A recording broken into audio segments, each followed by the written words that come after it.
En esta presentación vamos a conversar acerca de los ataques internos, una de las principales amenazas que tenemos hoy en el tema de seguridad de la información.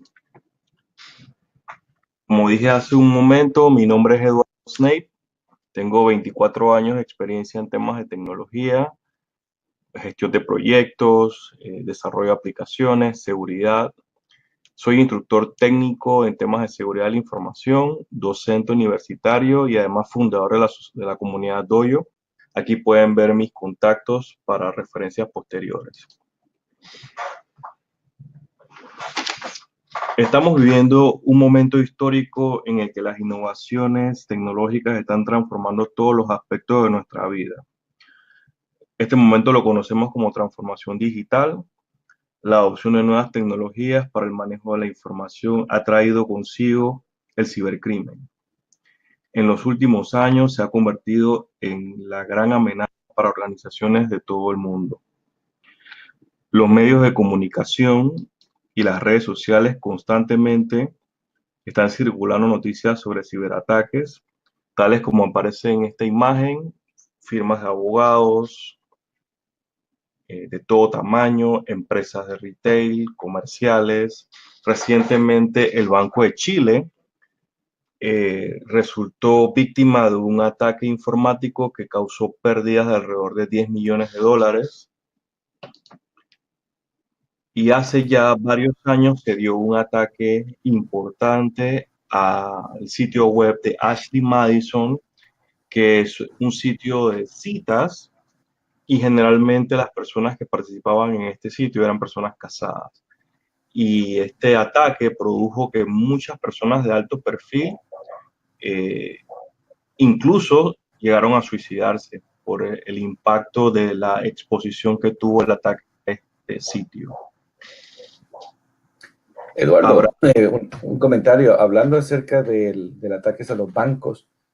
Hace un par de días hubo una noticia muy importante, o creo que fue ayer, acerca de un banco en Pakistán que tuvieron uno de los cibercrímenes en Pakistán financieros más grandes de la historia. De nuevo, todo esto es actualizado, o sea, no son noticias antiguas, ¿no? Es toda la actualidad. exacto, exacto. Son cosas que están sucediendo día con día. Los medios nos bombardean con este tipo de información y las personas de tecnología y las organizaciones están haciendo estrategias para defenderse de estos ataques externos. Pero mi investigación está orientada a que entendamos que hay algo mucho peor que los ataques externos. Y a eso lo denomino cuando los ataques son internos o cuando duermes con el enemigo. Cuando son personas que tienen tu confianza, tienen acceso a información privilegiada y toman ventaja de esa confianza que le das y atentan contra esa información privilegiada que tú custodias. Hay un estudio que hizo la firma de auditores Deloitte en España, donde hacen referencia a que más del 47% de los ataques informáticos que se han descubierto que fueron ataques internos son causados por empleados o ex empleados de las compañías. Entonces entendamos un poquito qué es el concepto de insider o un atacante interno. Un insider es un empleado, un ex empleado, un contratista, un socio comercial o cualquier persona que tenga acceso autorizado a nuestra red y a los datos de nuestra organización. Estas personas pueden ocasionarnos amenazas que pongan en riesgo tanto la disponibilidad de los sistemas como la integridad de los datos, como la confidencialidad de los mismos. Cualquier actividad que realicen estas personas que afecten esas tres variables se considera una amenaza interna. Principalmente las amenazas internas pueden tener dos propósitos o dos intenciones. Una intención manifiesta, que tengo la intención de hacer un daño que puede ser producto de sabotear la tecnología de la organización, promover fraude, hacer espionaje, algo como colocar micrófonos, usar cámaras escondidas, grabar información, extraer información. Todo esto que acabo de mencionar es realizándolo de forma intencional. Pero también hay amenazas internas que no son intencionales, sino que son accidentales.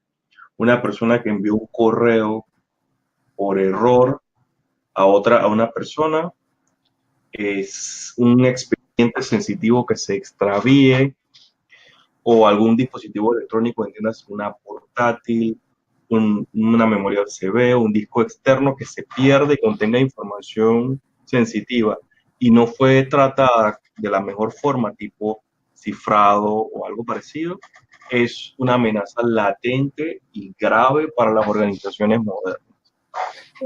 Podemos regresar al tema de las accidentales. Es un tema muy, de nuevo, muy actual y muy real. Estoy en un proyecto en Estados Unidos donde un grupo de mis colegas, parte del proyecto es la instalación de una solución DLP, para detectar si pueden o no instalar USBs o flash drives para bajar los contenidos. Y resulta que cuando se instala esto o se aplican estas nuevas políticas de seguridad dentro de la empresa, los usuarios van a buscar una manera de no cumplir con eso, pero no lo hacen de una manera maliciosa, sino de una manera para que ellos puedan seguir con su trabajo, para que no se les dificulte el trabajo. Esto tiene algo que ver con el tema de accidental, donde no lo hacen a propósito, lo hacen porque las políticas que están colocando la es un poco difícil el que ellos puedan hacer su trabajo y luego comienzan a causar esta clase de problemas, ¿correcto? Correcto. Y aquí lo importante es promover una cultura de protección de datos y privacidad de la información, donde las personas, a través de campañas de educación constante, entiendan que estas medidas garantizan la continuidad del negocio, lo que repercute en su continuidad laboral. Cualquier error que cometa un colaborador que tenga acceso a información sensitiva puede ocasionar que la empresa deje de operar producto de daños reputacionales, demandas o cualquier situación que pueda afectar su nombre. Así que es importante que trabajemos bastante en la parte de educación. Aquí les muestro un gráfico que lo realizó el Instituto Ponemon, que se dedican a hacer investigaciones en ataques e insiders. Una encuesta que realizaron este año, en abril del 2008, muy reciente, indica que de 3.269 incidentes que se dieron, una cantidad importante fue producto de empleados o contratistas negligentes, o sea, gente que accidentalmente o sin intención manifiesta produjeron una pérdida de información, y fíjense que es el número más grande de la gráfica. Así que hay que tener mucho cuidado con el tema de la negligencia y los temas accidentales. Es interesante esa gráfica, porque ya la he visto. El tema de los números de Criminal y Malicious Insider, que son los trabajadores internos, ¿no? Que son maliciosos. Y el tema del robo de credenciales. Esto para mí me parece que es lo que es criminal. O sea, pero en este estudio están dividiendo el área criminal en dos, ¿no? Criminal y Malicious Insider y aparte Credential Theft. Correcto. Porque Credential Theft por sí mismo es alguien vino y me robó mis credenciales. Exacto, exacto. Interesante. Les comparto algunas historias reales de insiders. Está la historia del señor Anastasio Lautaris, que era un empleado de tecnología de un prestigioso buffet de Estados Unidos. Este colaborador terminó la relación laboral con la firma y luego de 4 meses de haber terminado la relación todavía tenía acceso a aplicaciones sensitivas con permisos de administrador. Y en un tema de represalia contra la empresa, borró cuentas de correo, inhabilitó usuarios, borró información sensitiva, lo que le causó una pérdida importante a la empresa y daños reputacionales significativos. Esta persona fue detectada porque no cubrió sus rastros adecuadamente, hubo un proceso de forense y lo detectaron, y fue sancionado a 9 años de prisión y una multa de 1.7 millones de dólares. Actualmente este señor está detenido.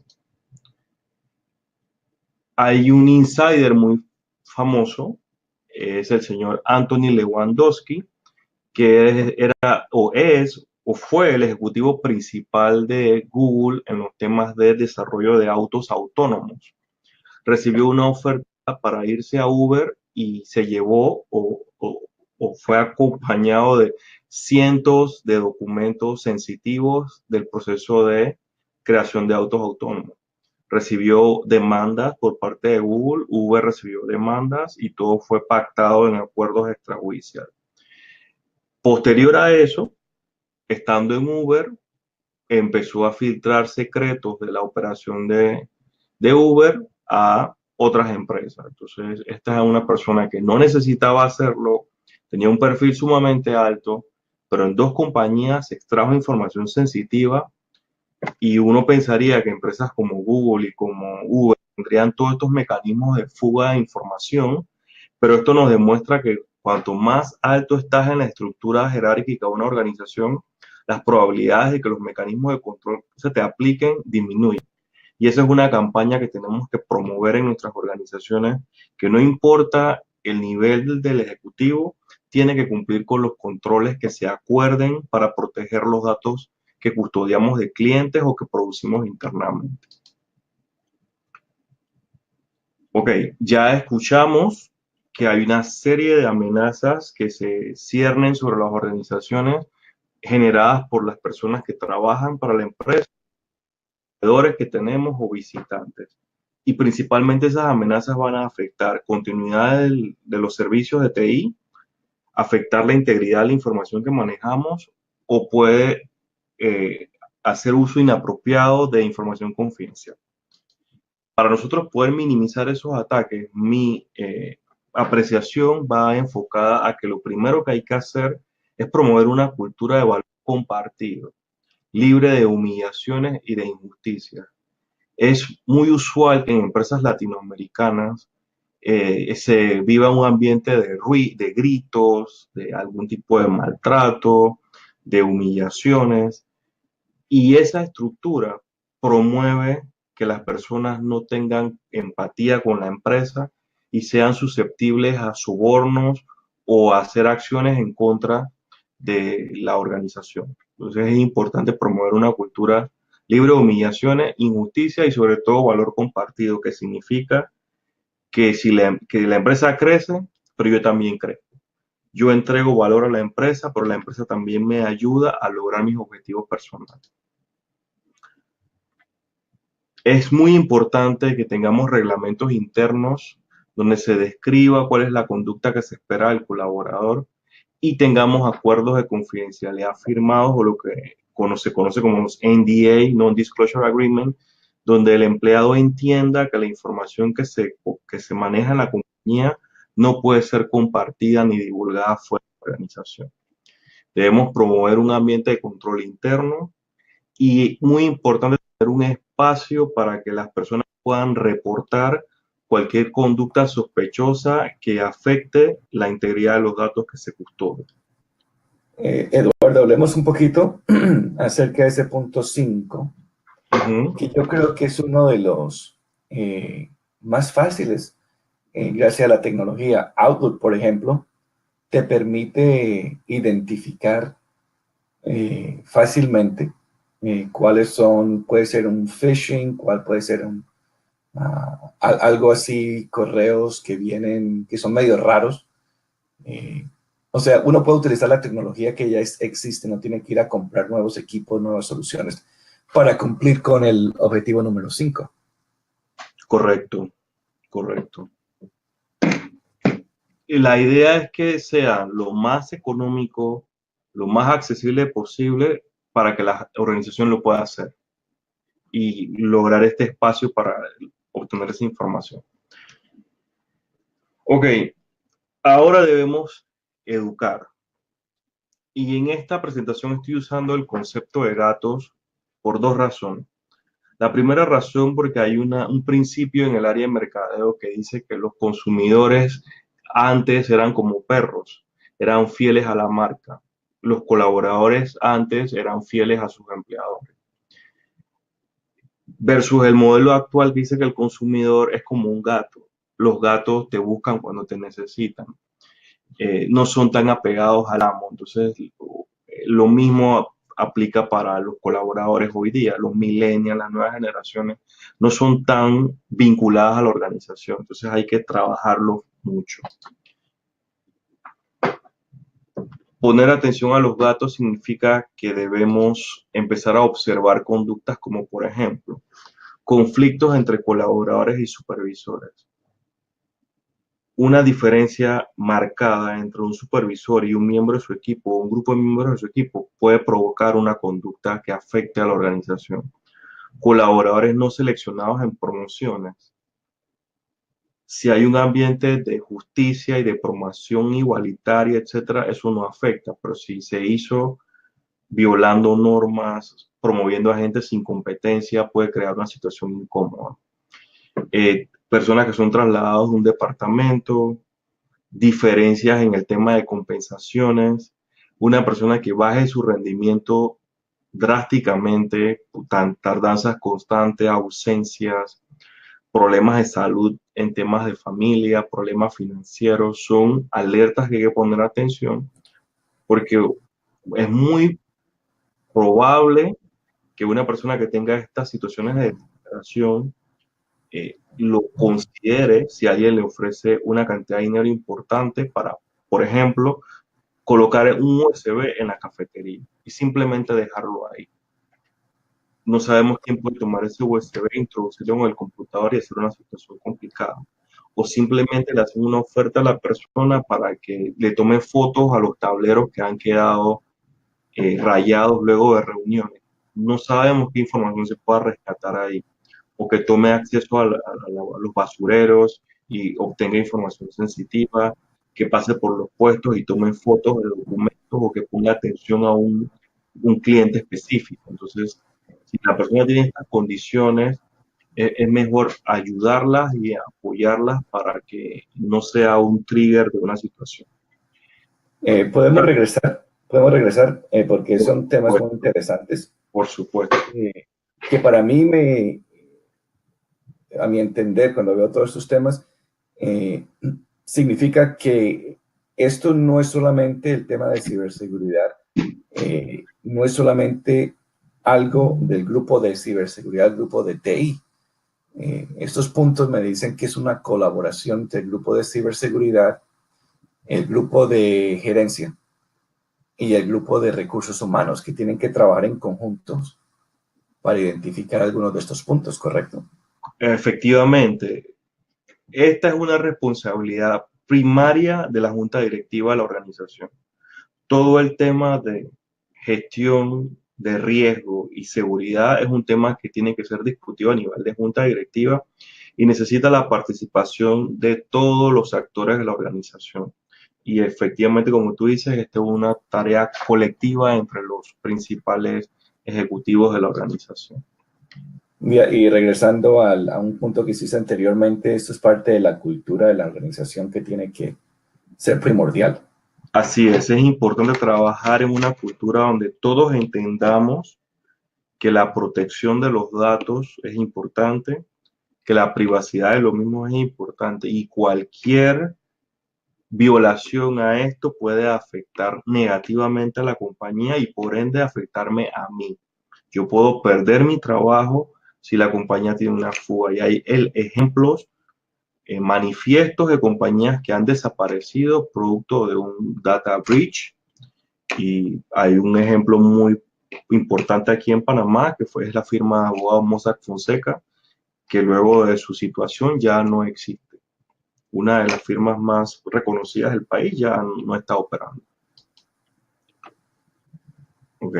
Algo que también tenemos que hablarle a los compañeros es, una vez firmado ese NDA, es para que no hablemos en sitios públicos de información sensitiva. Hay mucha fuga de información en los ascensores. Uno sube a un edificio y las personas están hablando de su trabajo en un ascensor. Así que hay que procurar no hablar de los temas sensitivos. Ok, los primeros puntos que vimos son puntos que se ven en colaboración con recursos humanos, son eh, quick wins que se pueden hacer sin mucha inversión. Principalmente es charlas, documentos, guías, etc. Ahora vamos a utilizar algunos controles básicos que ayudan a mitigar cualquier riesgo de ataque interno. El primero, y es muy simple, es la política de escritorios limpios o Clean Desk Policy. A la izquierda hay un escritorio sumamente enredado con información sensitiva por todos lados. Cualquier persona, la señora que limpia en la noche, cualquier otro compañero puede estar en este escritorio e encontrar información sensitiva y si la extrae la persona difícilmente lo va a poder ubicar. Versus el otro escenario que refleja un escritorio difícil de encontrar información sensitiva porque fue guardada apropiadamente y es una medida sin costo.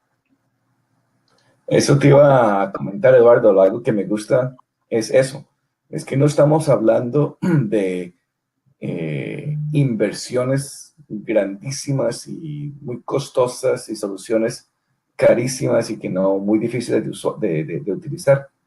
Es, es algo sumamente básico para comenzar con el tema de la higiene de seguridad. Me Así gusta. es, así es. El propósito de esta ponencia es que los participantes se lleven para sus oficinas medidas que puedan implementar rápidamente y que pronto vean resultados positivos. Y son iniciativas que la alta gerencia ve con ojos favorables porque las inversiones son cero o muy pocas. Otra medida que generalmente no hacemos es manejar la impresión segura.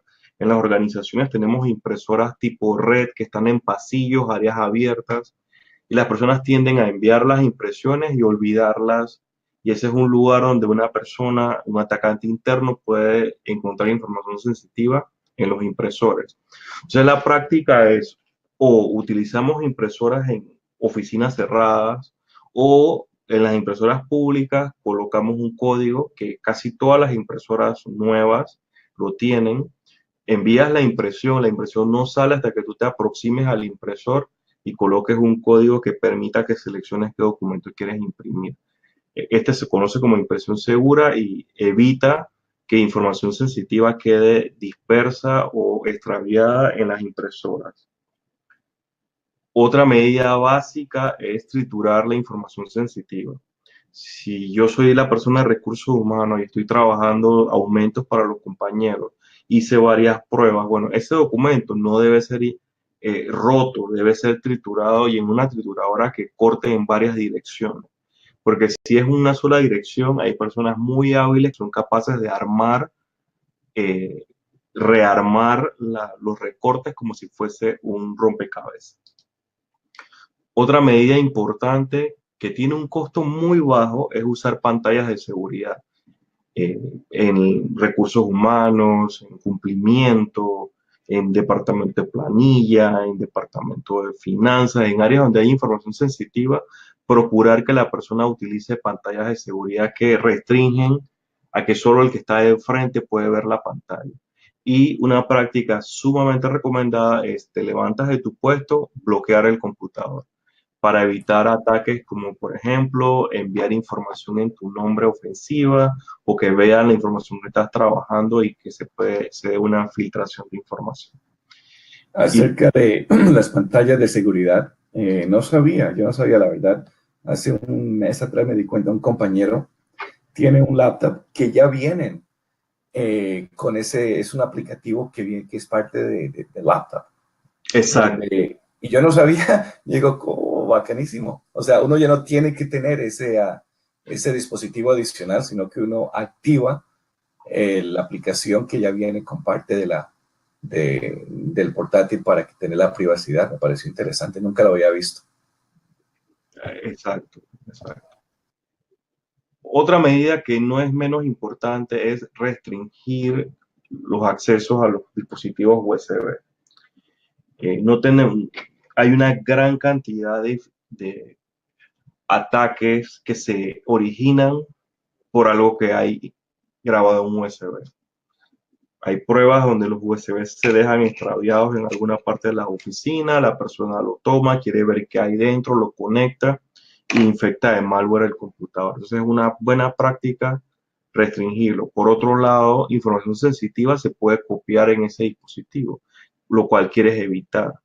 Y en el caso tal de que debes usar esos dispositivos, de repente tener aplicaciones para DLP, para si alguien copia algo en un dispositivo de ese tipo, sepas qué copió, sepas cuándo lo hizo y en qué dispositivo lo hizo, y si se pueden, que sean dispositivos autorizados por la organización, que estén cifrados y que te cuenten con sistemas de antivirus. Entonces, los puntos que he mencionado hasta ahora son puntos que son controles básicos que requieren poca inversión y que son muy fáciles de adoptar en la empresa. Ahora vamos a ver unas medidas más fuertes, por eso ahí está el Doberman, medidas más fuertes para controlar a los posibles atacantes internos. La primera medida se refiere a utilizar bitácoras granulares y correlacionadas. Tratar de, en la medida de lo posible, documentar todas las actividades que hacen los usuarios en los diferentes sistemas con los que contamos. Esta bitácora debe, por lo menos, documentar la fecha, la hora, desde qué dirección IP, qué usuario fue, qué acción tomó, etcétera. Y que sean correlacionadas. ¿Qué significa? Que yo voy a poder tener bitácoras de diferentes sistemas, relacionarlas y ver si encuentro un patrón. ¿Es una plataforma o es una tecnología que requiere una inversión más superior, pero que dependiendo del nivel de riesgo que tenga la compañía y la operación que estemos trabajando, vale la pena considerarlo? Ya, eso te iba a comentar. Exacto, el User Behavior Analytics, esa es la solución que estamos conversando, inclusive en uno de los webinars de Tactical Edge, con la gente de Securonics, si la quieren averiguar, en la página, ahí están los webinars, hablaban acerca de esta solución de VA, User Behavior Analytics, muy interesante. Exacto, las soluciones de UBA vienen a cerrar un vacío que teníamos. ¿Y qué es lo que hacen en palabras sencillas? Estas soluciones son capaces de aprender cuál es mi conducta o mi comportamiento usual en el sistema.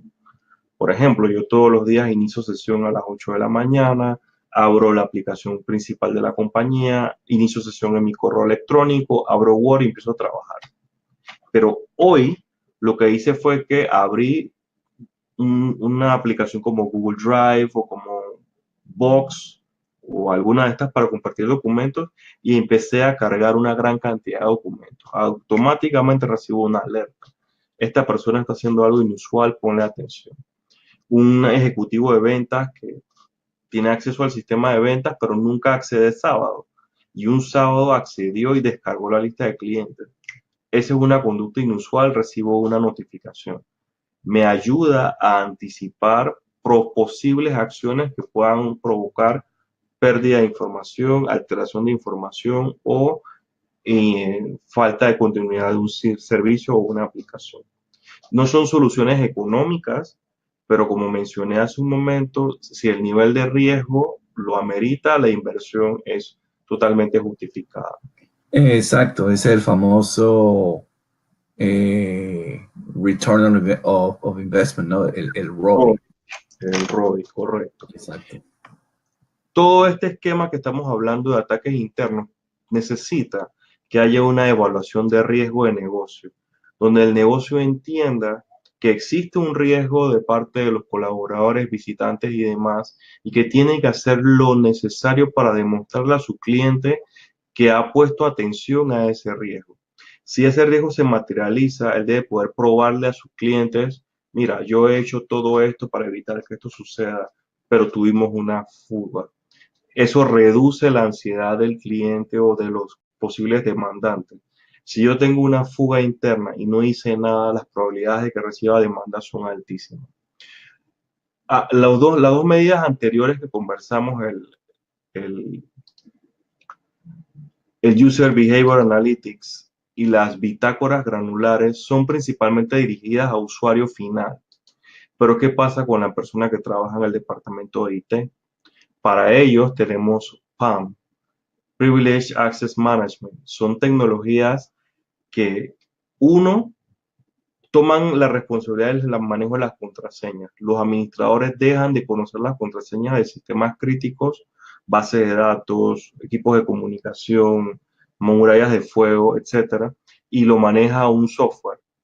¿Cómo funciona? Una persona de mi equipo necesita actualizar una base de datos, va a hacer un trabajo sobre la base de datos, hace una solicitud a una mesa de servicio, la persona que autoriza recibe un correo, la persona autoriza que se va a usar la contraseña para la base de datos Oracle, por ejemplo, por una hora, y el técnico recibe una contraseña temporal. Al momento que él inicia sesión para hacer la actividad, toda la actividad queda grabada. Desde el inicio de sesión, cada clic que hizo, cada pantalla que abrió, la sesión queda completamente grabada. Eso asegura de que puedas evidenciar que las tareas que hizo el equipo de tecnología sobre la infraestructura tenía una autorización y que todo lo que la persona hizo fue tal cual lo que le solicitaron. Y para una auditoría posterior se puede mostrar las actividades que tecnología hizo. Interesante que habla acerca de PAM, porque en la charla que viene ahora el jueves, el 22, charla de Mario Hernández Pérez, él va a hablar exactamente acerca de esto en más detalle, acerca de cuentas privilegiadas, y va a hablar acerca de PAM, va a hablar acerca de Identity Access Management, toda esta combinación de tecnologías como tú estás mostrando y has hablado aquí, que se utilizan pues, para el tema de ciberseguridad y para proteger bien la información de las empresas. Por supuesto, la mayoría de las personas de IT tienen accesos necesarios, pero en algunos casos excesivos para el trabajo que realizan. Y estas soluciones Correcto. que hacen es que controlan que tecnología tenga lo necesario para hacer su trabajo y solamente eso.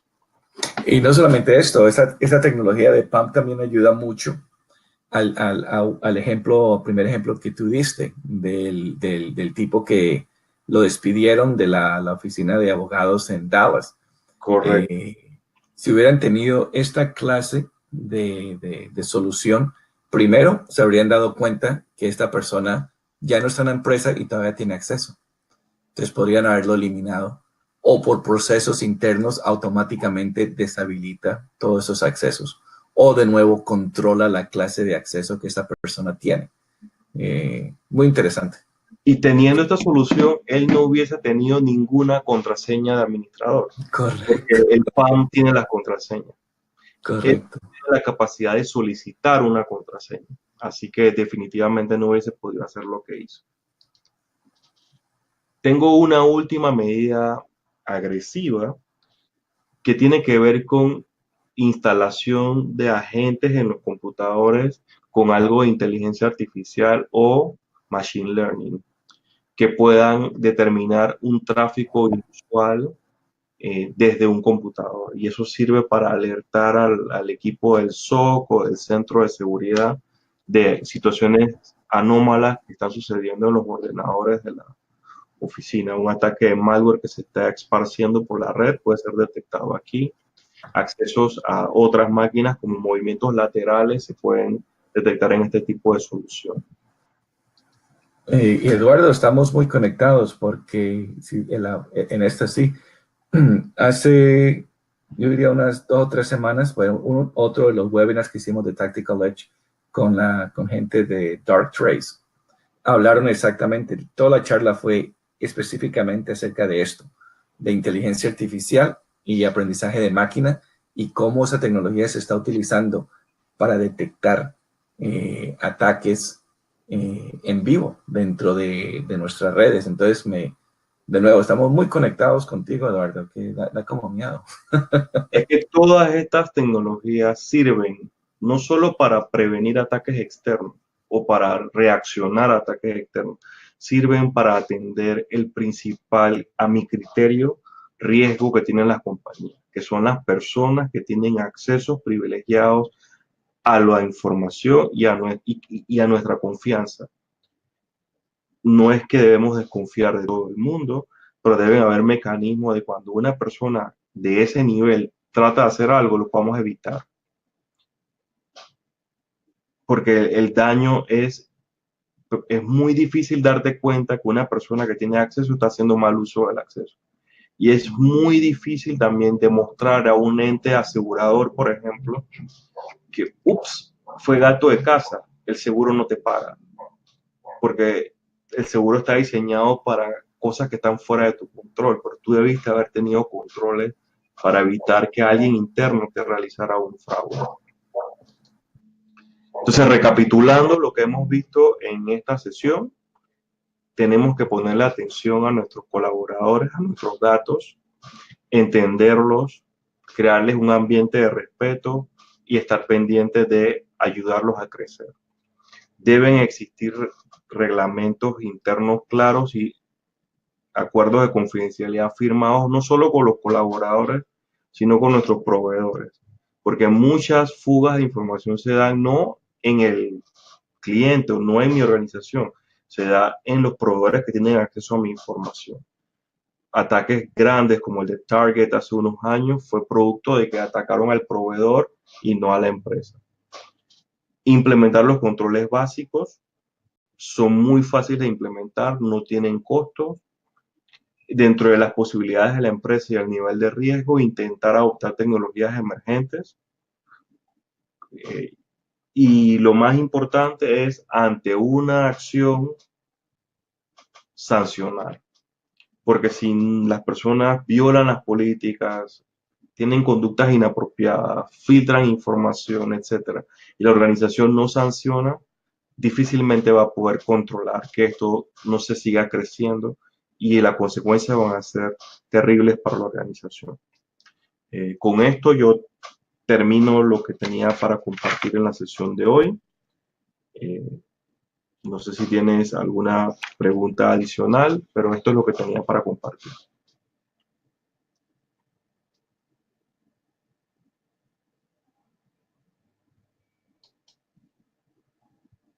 Muchas gracias.